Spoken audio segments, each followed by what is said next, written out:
guys, we are back, chapter 14. All right, so we're going to talk about the cultures of splendor and power between 1500 and 1780.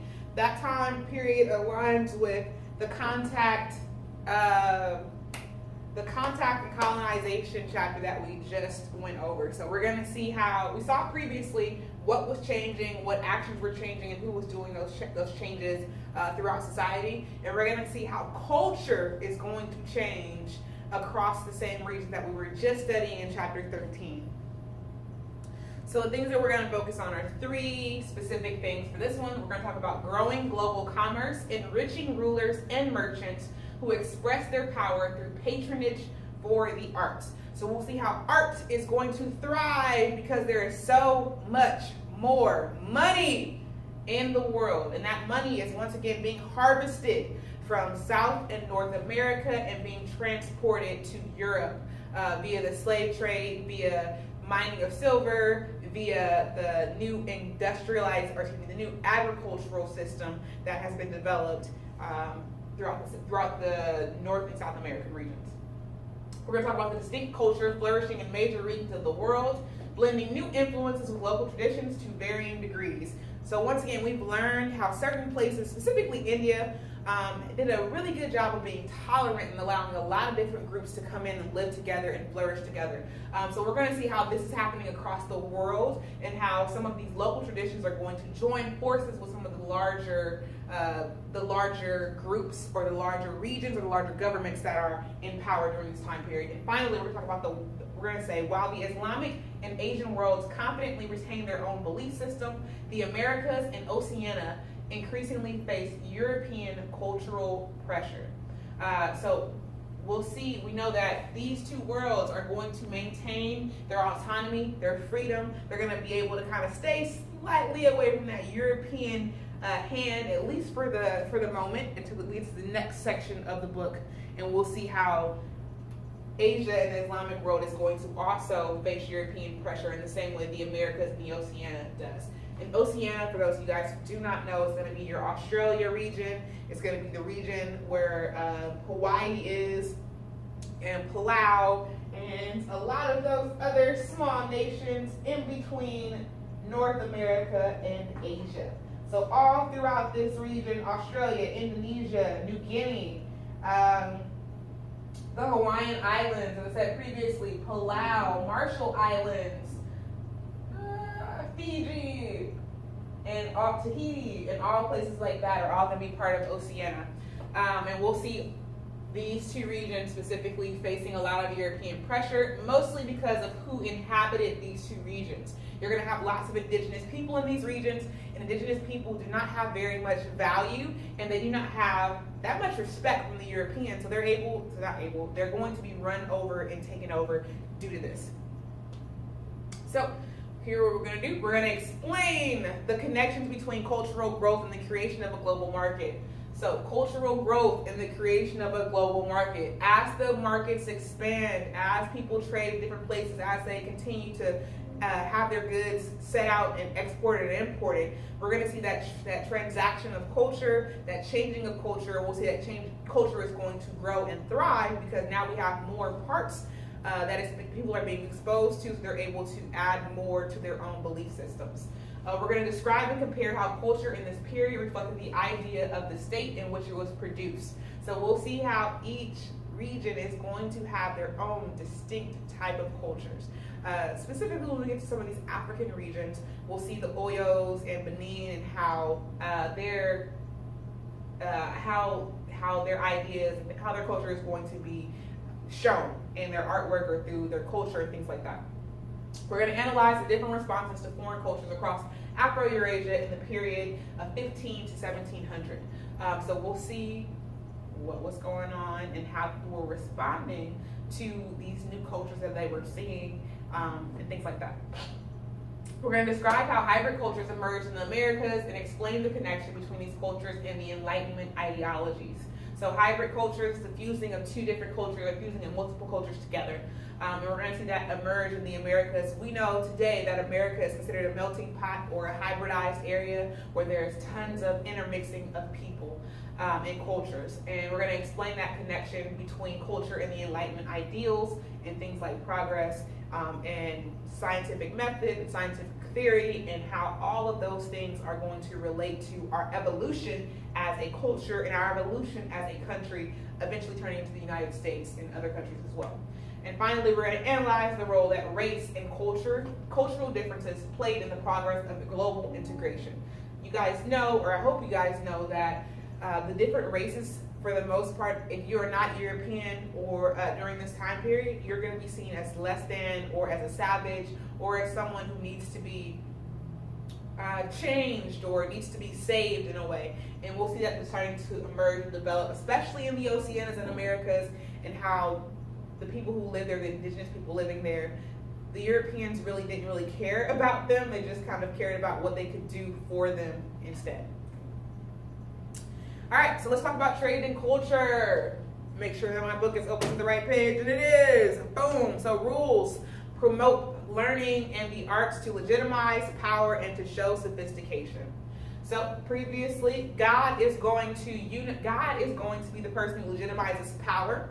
But as people start to get more, I guess, educated and things like that, we're going to start to see that people in the European areas are going to move away. They're going to back away from religion. And they're going to have to find a way to legitimize their authority. And one way they're going to do that is by sponsoring art programs and sponsoring really beautiful palaces and sponsoring just really awesome things that are going to show their wealth and also show their development as a society and culture as well. So we'll give you an example. Let's see if it's already up there. No, but I'm going to read this and then I'm going to go back to the book. So we have in the Americas and South Pacific, conquest forced indigenous people to adapt to European ways, and they found their cultural life undermined. We will see the absolute removing of indigenous culture in certain areas and replacing that with European ways and traditions, religions and foods and things like that. If we want to look at a modern day context, we can see that any place European or American foods end up, there's usually a high correlation between high blood pressure, heart disease, diabetes, cancer, and things like that. And so you can just imagine what's happening before today's time period. Anybody exposed to European culture is pretty much going to die off, or they're going to lose their culture and have to assimilate or join in with the dominant or the European culture. The knowledge exchange is not going to be equal between the Europeans and indigenous people, nor was the wealth or sovereignty that they shared. So cultural knowledge exchange. So I don't want it to seem like the indigenous people had nothing to give. They had plenty to give, or that was stolen. But they also, as they lose their culture, they're going to stop doing cultural things and embrace more European things. So though there is an exchange happening, they are definitely getting more from the Europeans, and the Europeans are taking back with them to the European continent. So we have the exchange of wealth and sovereignty. So wealth, obviously, we know from the previous chapters, they're mining, especially in the Americas, they're mining large amounts of precious metals and stones and exporting those and importing them into Europe, and Europe is benefiting from that while the Americas absolutely have nothing at all. We know the slave trade is also going to be an unequal trade where you have Africans being enslaved and taken to Europe, or taken to Europe, South America, and North America, and we'll see how that's not going to be equal either, okay, and how it's only Africans who are being enslaved, no other region or race or group of people as well. And so we have, despite a world increasingly unified by trade, each society retained core aspects of their individuality, and we'll see that happening. I'm going to read that in a second. And then we have the world's most dynamic cultures remained in Asia in the 1500s. So China, India, places like that in those regions are going to be the most culturally dynamic places because they've been able to just focus on themselves and not have a lot of outside interaction, and they have the wealth to actually show off all of their dynamic culture. So in the book, here we go. We're talking, okay, so let's talk about how the European and Native ideas often exchanged and how they weren't equal. So Native Americans, for example, adapted to European missionizing by creating mixed forms of religious worship, but only because they were under pressure to do so. So they were forced to kind of give up their indigenous religious ideals just so they could not be abused by Christian missionaries or Christian Europeans who were coming in, and they had to take on some of those Christian ideals along with their own indigenous ideals as well. Next up, we have, and in the end, as the Europeans swallowed up new territories, it was their culture that spread and diversified, okay? So indeed, the Europeans absorbed much from Native Americans and African slaves, but offered them little shares of sovereignty or wealth in return, okay? All right, culture in the Islamic world. So we have the Ottomans, Safavids, and the Mughals. Those are the three Islamic empires that we hear a lot about. The Ottomans, Safavids, and the Mughals. Please know those three. You will see those three on your AP exam. I promise you, I promise you, I promise you. Ottomans, Safavids, Mughals, okay? Their empire expansion is going to allow for the funding of cultural development. So as they conquer, as they expand, they're going to acquire more wealth. With that wealth, they've been able to translate that wealth into arts. Arts in turn turns into culture, and we have it thriving and growing in these regions, okay? So we're gonna see schools, we're gonna see buildings, building projects, books, artwork and luxury goods are all going to thrive and arrive. Next up, we have Islamic culture and intellectual life reflected the three distinct worlds, with each developing a relatively autonomous form of Muslim culture.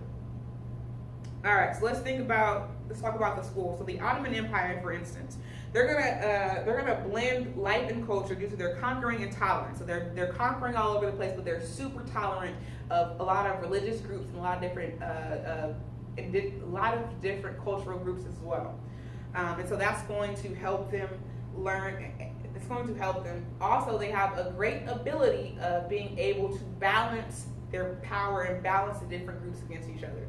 So not one group is not going to be stronger than the other. They're all going to be relatively equal and balanced in power. As it relates to the schooling part, the Ottoman Empire is going to build schools, and each school is going to have, or each level of schooling has their own reason.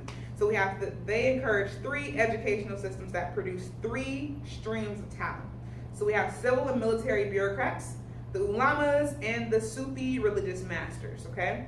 And so even in these three levels of schooling, we have additional levels. So we have an elementary school that focuses on writing and reading and numbers, and eventually they have a higher school or high school that's going to focus on law, religion, the Quran, and natural sciences. And we're going to see that the Ottomans are going to integrate European influences in science and philosophy along with their own. Dang it. I just got a little bit ahead of myself, it looks like, and all right, so here we go. We have the Ottoman culture was a blend of ethnic, religion, linguistic, or speaking elements. They're going to balance military administrative traditions with those of the clerics. So we have that military administrative balance with the religion, and they're going to allow autonomy to minority Christians and Jewish faith. That's that tolerance that I was talking about before. We have religion and education. These are the three levels of schools that I had previously said. So civil and military bureaucrats are going to go to highly organized schools. Ulamas, or judges, are going to emerge from elementary schools onto higher schools. And then we have Sufi masters are going to come from texts, and they're going to learn devotional strategies and religious knowledge. So each group has their own set of things they're going to learn from different places that they're going to go to, and strategies for how to do those things. And that's going to help to support the culture in the Ottoman region, because you're actually teaching people their culture through education. Science and arts. So the Ottoman intellectuals took an interest in European science, as I said previously. They're interested in European science and European philosophy. So we have the Hungarian convert Ibrahim Muteferica, I think that is, set up a printing press in Istanbul in 1729. Istanbul is the Ottoman Empire, and publishes works on European science, history, and geography. So once again, we have a European convert who is going to go into the Ottoman Empire, and he is going to have that printing press in Istanbul and really just translate a lot of those European texts into Ottoman Empire. What language are they speaking in the Ottoman Empire? I want to say Turkish, but I think I'm wrong on that one. So I have to look that up and get back to you guys. But whatever language they're speaking, he's going to translate it from the European language or English, Latin, things like that. We're going to see the artists are going to occasionally merge artistic traditions with new ideas, in some instances like portraitures, while keeping their own styles in other areas. Do I have that listed? Okay. Is that there? Perfect, it is. Okay. So next up, we have the tulip period during the first half of the 18th century that saw tulips as the major staple in palace gardens, warriors' outfits, and design on tiles, fabrics, and public buildings.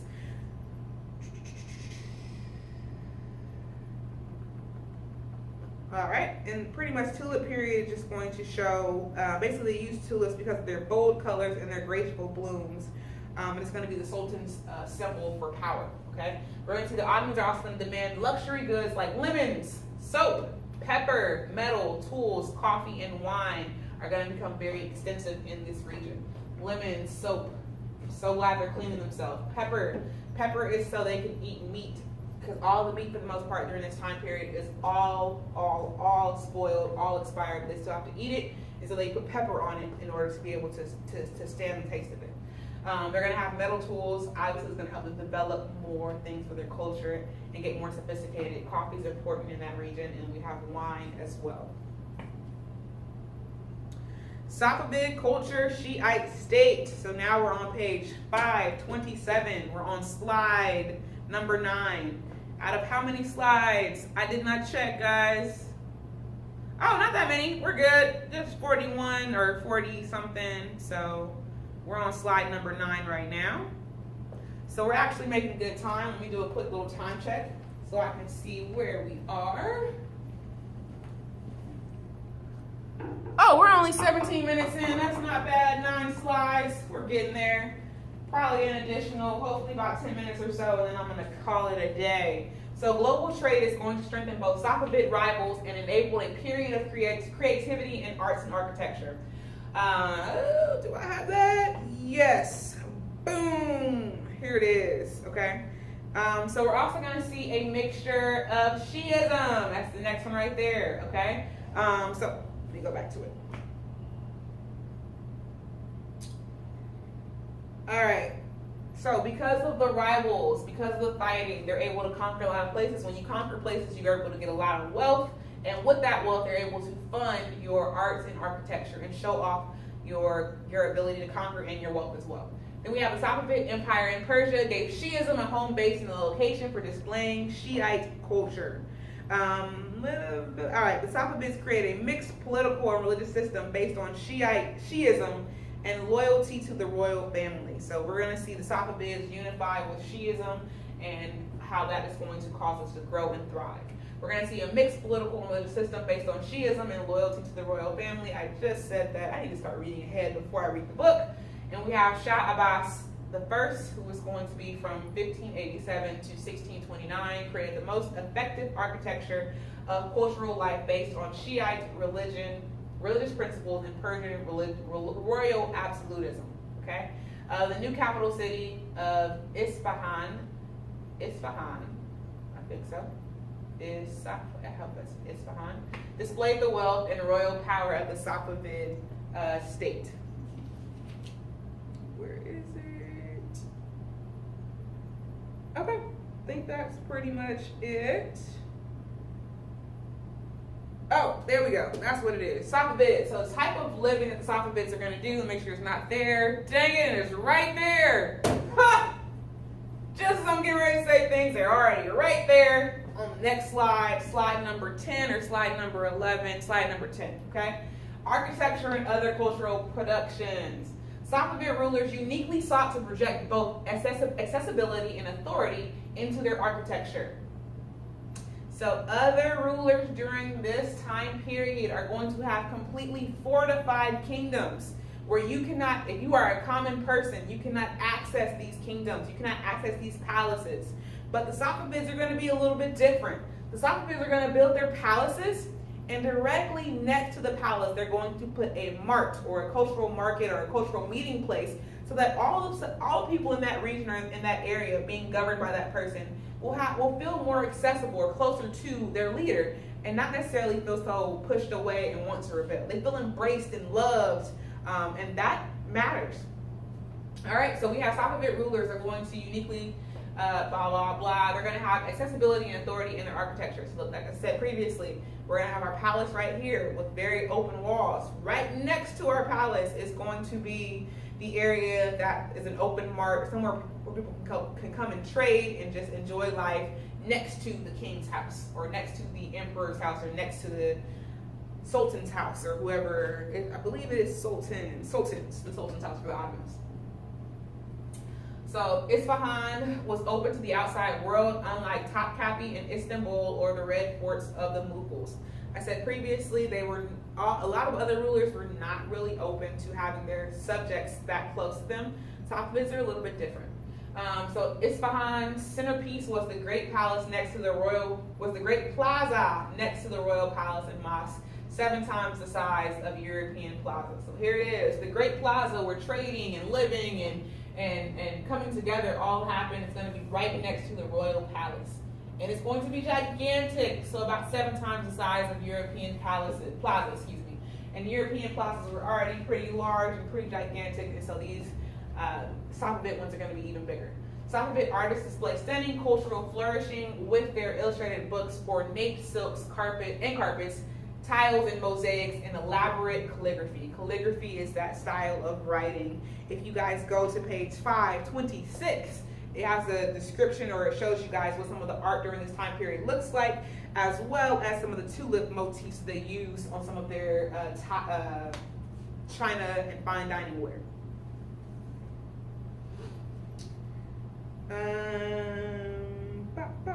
All right, calligraphy was the last thing that I wrote down, or circle or underline, for the Safavid. So the Mughal empires, the Mughals.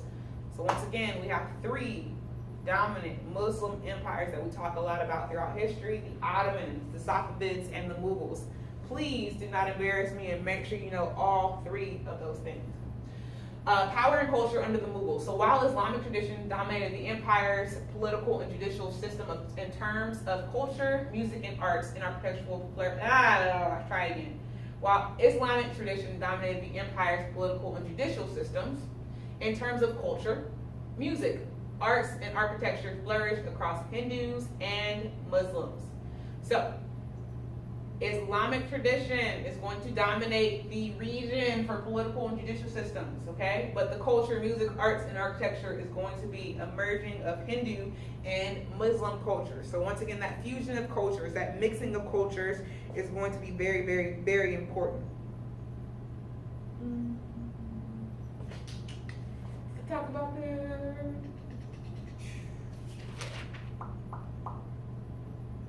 Yeah, we're getting there. All right, delightful. Okay, cool. All right, religion, architecture, and the arts. Mughal culture mixed diverse elements from South Asia and the broader Islamic world. So once again, the Mughals are conquerors. Mughals are conquerors who have conquered large areas of South Asia, and they're going to be able to unify these areas by finding commonalities between the cultures, and also by letting local cultures kind of thrive and live their lives. But as they continue to develop, they're going to mix and merge their cultures and make it a very, very diverse element in the Islamic world. The greatest fulfillment of the promise of an open Islamic high culture came from the Emperor Akbar. He develops his own religion, which incorporates many aspects of Hindu belief and ritual practice. Let's go find young Akbar. Ooh, where is it? Where we at, Akbar? There we are. What is the name? All right, I cannot think of the name, but basically he's going to incorporate a form of Sharia law or Islamic culture that is going to be super strict, and yes, all right, that's pretty much it. Okay, So next up we have, so basically we have Akbar. He is definitely going to be Islamic because we have he's a Mughal empire. But we're going to see that because of where he is located, he is going to merge the cultures of Indian culture and Muslim culture together, even though it's a very dominant, or it's a heavily Hindu area as well, okay? Mughals are going to produce architectural masterpiece that blended Persian, Indian, and Ottoman elements. So once again, earlier in the PowerPoint, it was talking about how we're going to see the cultures merge together and form new cultures. This is going to be one way in which that happens. So in 1571, Akbar built an elaborate city called Fatehpur Sikri, I think that is, with noble residences, gardens, and a drinking and gambling zone, and a school for language acquisition. So no matter who you were, if you were a noble, you had a place to stay. If you needed a garden to go to kind of congregate or meet up with people, you had places to go. If you were a person who was into illicit things or things that were not necessarily always welcomed in Islamic areas, they even had a place of drinking and gambling for you. And then we also have a school of language acquisition. Because it's such a diverse area, they need to have a way for people to learn additional languages beyond the ones they're speaking, okay? So in 1630, we had the Emperor Shah Jahan construct the Taj Mahal, a white marble tomb for his beloved wife, Mumtaz Mahal, okay? So it's going to be emblematic of this blended architecture. It's still around today. You guys can look up the Taj Mahal, an absolutely great and beautiful structure. And it's going to take about 20 years and 20,000 workers to complete this gigantic build. If you guys see it, you guys will see why it took so long. It's on a 42-acre complex with a main gateway, a garden, a mosque, and a minaret, okay? There's a mausoleum in the middle of the structure that is enclosed by 4 identical facades. So very, very glorious, very beautiful, very ornately done, and it's littered with Quranic verses done in Arabic calligraphy, that beautiful handwriting style that I said previously. And that's pretty much it. Okay. All right, so foreign influences versus Islamic culture. So later Mughal emperors are going to be less tolerant. So the early ones are super tolerant of other religious groups. You're able to practice your Christianity, your Hinduism, your Buddhism, your Judaism, and things like that without any kind of issues. But later ones are not going to be as friendly or as tolerant to that. But Mughal culture is still going to remain vibrant. We're going to see nobility live in unrivaled luxury with foreign scholars and artists and exotic goods readily available. Excuse me, where is it at? Oh no. Okay, crowning achievement, the Taj Mahal.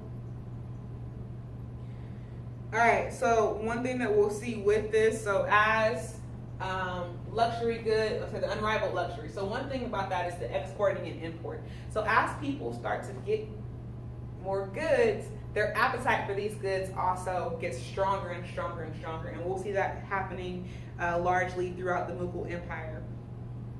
One thing that we're going to see a lot of is that the silver that is going to be predominantly in the Americas is going to be found in the Mughal Empire because it's going to be brought in by a lot of the foreign traders.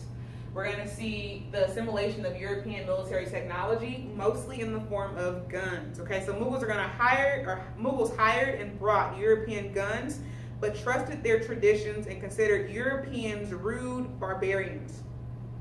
So even though they take in these European guns and these European weapons, they think that Europeans are very rude to people. They are barbarians. They don't have respect for culture. So they're going to turn their back from them, or turn their back on them for a lot of cultural things, but then turn back to them for military weapons and things like that. But they're going to look to China and to India for all of their intellectual inspirations, okay? So not Europe. They don't like Europe. Europe is full of barbarians, but the Mughals are going to look to China and India for that inspiration instead. All right, number 13, let me do a time check right quick so that I can make sure I do this all in one video. Oh, it's gonna stop. So I'm gonna stop it right there.